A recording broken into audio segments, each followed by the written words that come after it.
17 minutes is a sliver of time. In 17 minutes, you can take a shower, or prepare a meal, or watch half of 2.5 Men. I was tempted with Charlie Sheen jokes this morning, but in the next 17 minutes, someone, somewhere in the United States will be dead. A victim of suicide, one of the 30,000 suicides we have every year in the United States.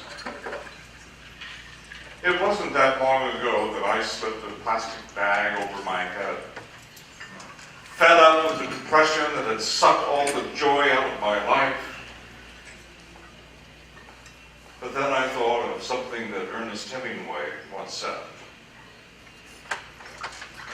The reason you not commit suicide, he said, is because you remember how swell life gets after the hell is over. Unfortunately, as some of you may know, Ernest Hemingway did not follow his own advice. Because in 1966, he put the barrel of a shotgun in his mouth and pulled the trigger with his big toe. I put a face and a name on mental illness as I tell my story, to realize that we're talking about a brain disease, not a character defect.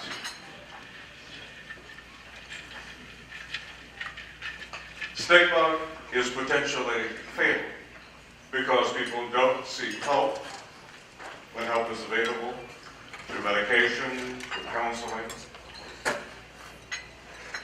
It may be for you an elderly neighbor like Don Cornelius, the Soul Train founder who shot himself earlier this month.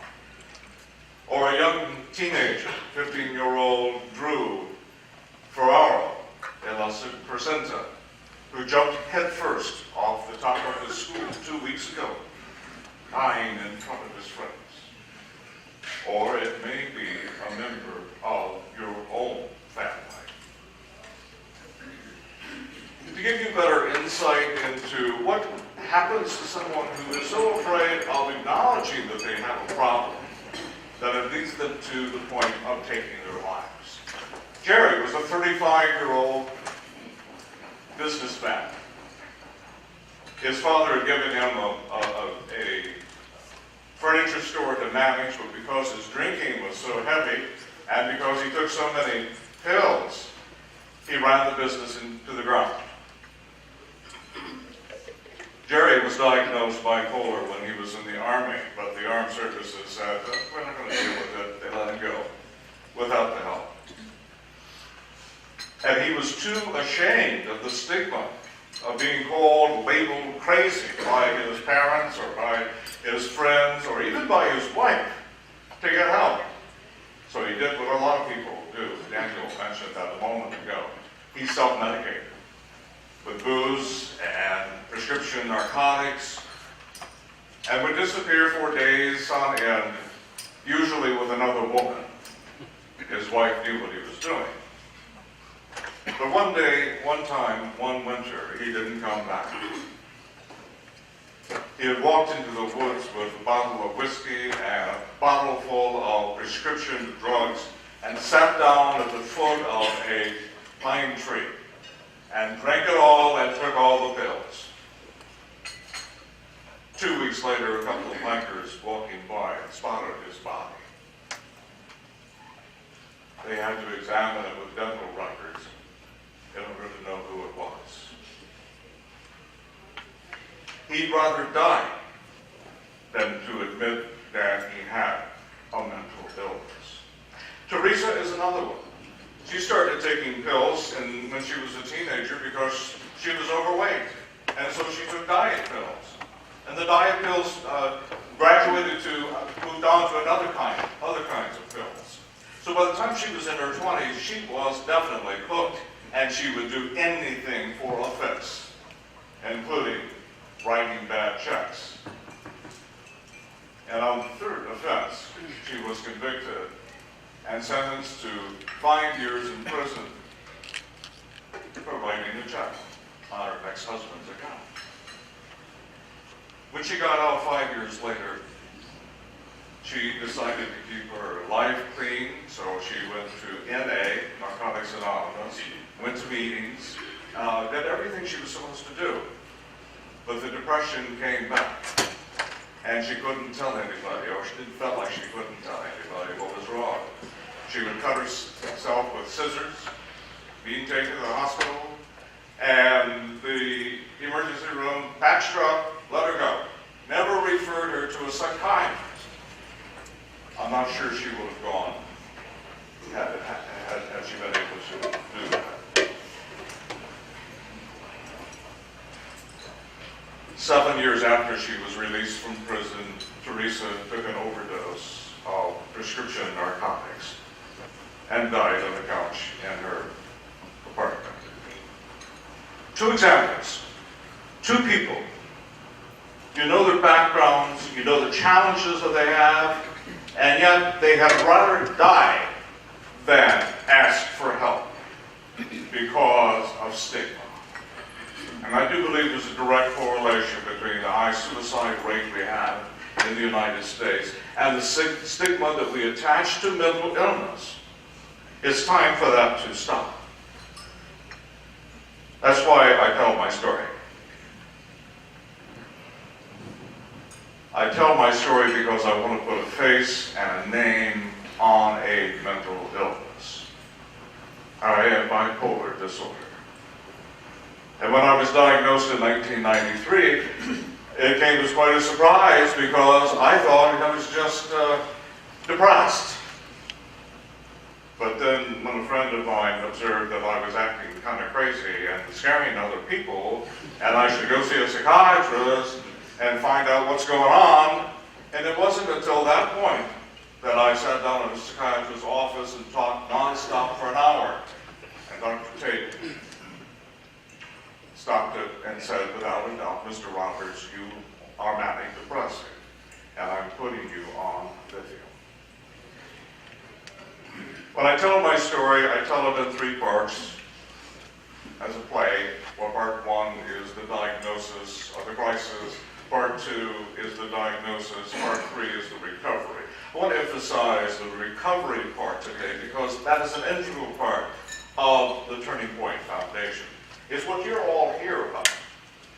Real recovery from an incurable disease. It's not going to go away. We can take medication to help control its symptoms, but we have to live with it. My crisis came, incidentally, the same year that the Turning Point Foundation was organized, 1988.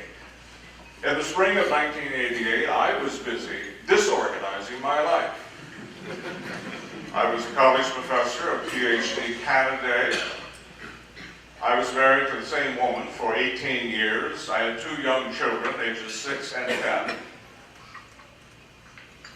And I went to a mental hospital because I was depressed.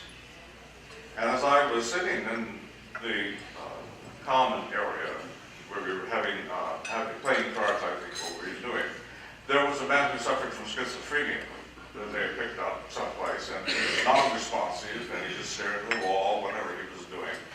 And suddenly he started laughing.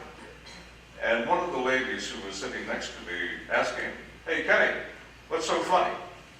And he pointed at me and said, "He's crazy." And you know, that was the best diagnosis I got. We're hard to catch. Anyone here with bipolar disorder, you know, we're hard to catch. When we're manic, we don't go to the doctor and say, "Hey doc, I feel great, what's wrong?" We present the other side, the depression, so we are treated with antidepressants. In the psychiatric hospital, at least my first tour there, they gave me a brand new drug.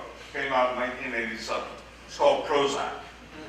And if we have any psychiatrists here, you know that you do not prescribe Prozac to a manic depressive. Well, it sent me to the moon. And in 3 days, I was ready to do what I'd always wanted to do, and that was to go to Hollywood and be a professional actor. I've been acting for a long time. I've done television commercials and little movie parts here and there, and I thought, hey, I'll do that. So I dropped my family. I dropped my college teaching position, broke the contract, and ran off to Hollywood. But I took along with me a lady that I had found at the psychiatric hospital. As you know from your knowledge of bipolar, that hypersexuality is one of the symptoms. And my hypersexuality was so prolific that Dr. Carol Lieberman, the media psychiatrist, wrote about me in her new book, Bad Girls. I covered 2 chapters, by the way. If you get the book, she called me Sean. Just to protect the rights of the guilty. I wound up in Hollywood during the 1988 writers' strike. You remember that? That was the longest strike of the Guild. I didn't care. It all made sense to me. You know, when you're manic and you make these kinds of crazy decisions, it all makes sense. Well, I went off to Prozac when I got to LA. Went to the deep depression. And then sneaked away in the middle of the night on a bus to go back to Arkansas. My wife wouldn't have me. The marriage was over. The university wouldn't have me back. My job was over. All I had were 2 little children who loved their dad desperately. And I got my monthly visitation with them for a weekend. I got as close to them as I possibly could. And it was during that time I was also learning about this disease and trying to come to grips with what I needed to do to recover, to make my life better. And that was where I found myself just asking a lot of questions. Why do I still have mood swings? What's going on here? What can I do to prevent that from happening? Well, what I found out is by coming to meetings put on by organizations like this, that I can learn from my peers how to manage my illness. The point I want to make to you, you do not suffer from a mental illness. You live with it. I like what Patty Duke says about her bipolar disorder. She wrote a book of brilliant madness. Recovery is an evolution. It is not an overnight experience. It is an evolution. I have evolved in the last 22 years. I know that recovery doesn't mean I'm going to be cured. I know it doesn't mean I'm going to return to a previous state. But I do know that I can evolve to be the person that I want to be. Daniel talked about his daughter being reunited during my manic time, and my daughter wouldn't even invite me to her wedding. That hurt. But in my recovery, it's a different story. She's given me 2 beautiful grandchildren. She is a nurse, a registered nurse in the emergency room at the Methodist Hospital in Fort Worth, Texas.